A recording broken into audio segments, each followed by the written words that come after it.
Setelah Anies Mohaimin, siapa menyusul?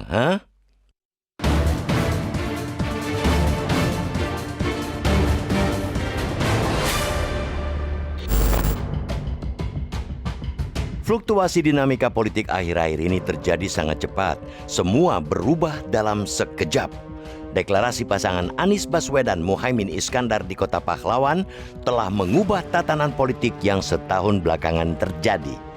Namun, di tengah perubahan konstelasi politik tersebut, rakyat sebagai pemilih yang akan memasrahkan mandatnya pada pemilu 2024 mendapatkan kepastian tentang sosok yang akan diajukan sebagai pemimpin. Anies Mohaimin menjadi pasangan pertama yang mendeklarasikan diri. Sebuah tradisi baru yang dihadirkan yakni 2,5 bulan sebelum pendaftaran Capres, Cawapres, Pilpres 2024 ditutup. Berbeda dari pemilu 2019, yakni semua kandidat mendeklarasikan pasangan Capres, Cawapres di masa akhir pendaftaran. Misalnya, pasangan Joko Widodo, Ma'ruf Amin baru diumumkan di hari terakhir pendaftaran dan langsung mendaftar ke Komisi Pemilihan Umum atau KPU, yakni tanggal 10 Agustus 2018. Sedangkan Sandiaga Uno ditunjukkan Prabowo pada H-3 hari terakhir pendaftaran. Pada pemilu 2024 kali ini, sudah saatnya tradisi injury time ini diakhiri. Sehingga rakyat akan punya waktu panjang untuk mengetahui sosok pasangan calon pemimpinnya, menelaah rekam jejaknya, sehingga nantinya benar-benar menjatuhkan pilihan berdasarkan rasionalitasnya. Rakyat jangan lagi dipaksa menerima kandidat pasangan yang baru dipastikan saat injury time, sehingga minim waktu menelusuri rekam jejaknya.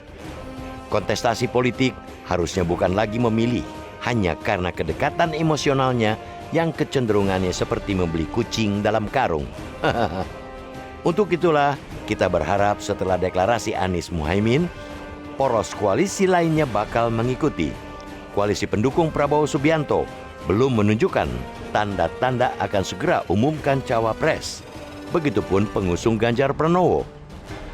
Kiranya rakyat sudah jenuh disuguhi drama dan gimmick, bongkar pasang koalisi.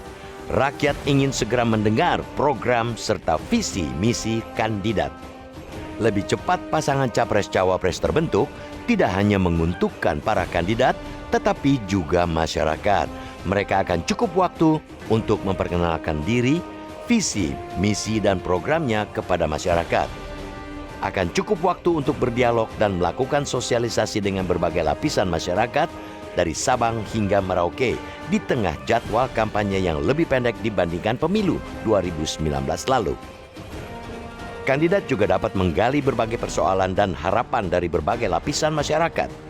Dari sini, sang capres-cawapres dapat mempertajam programnya hingga mendekati kebutuhan masyarakat. Bagi parpol pengusung, benefit yang diperoleh juga akan lebih maksimal.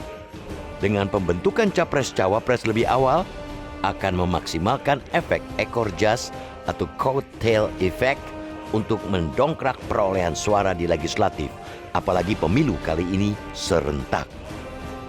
Dari sisi masyarakat, akan dapat mengenal lebih detail sosok sang capres termasuk visi, misi, dan programnya. Pemahaman masyarakat inilah yang akan menjadi dasar untuk menilai kelayakan atas program yang akan ditawarkan pemerintahan capres dan cawapres. Artinya, kalau programnya tidak sesuai dengan kebutuhannya, maka sang capres tersebut akan diabaikan.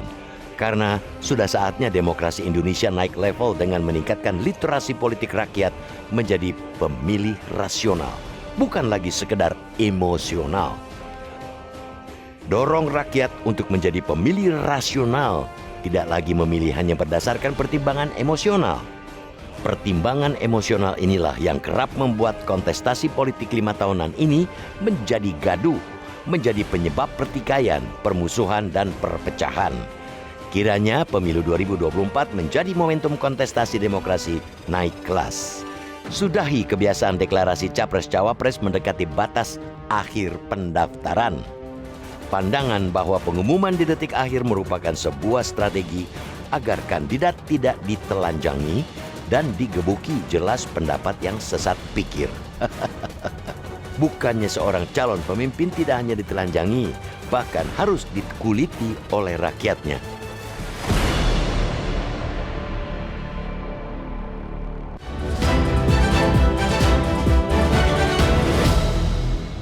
Jelajahi cara baru mendapatkan informasi. Download Metro TV Extend sekarang.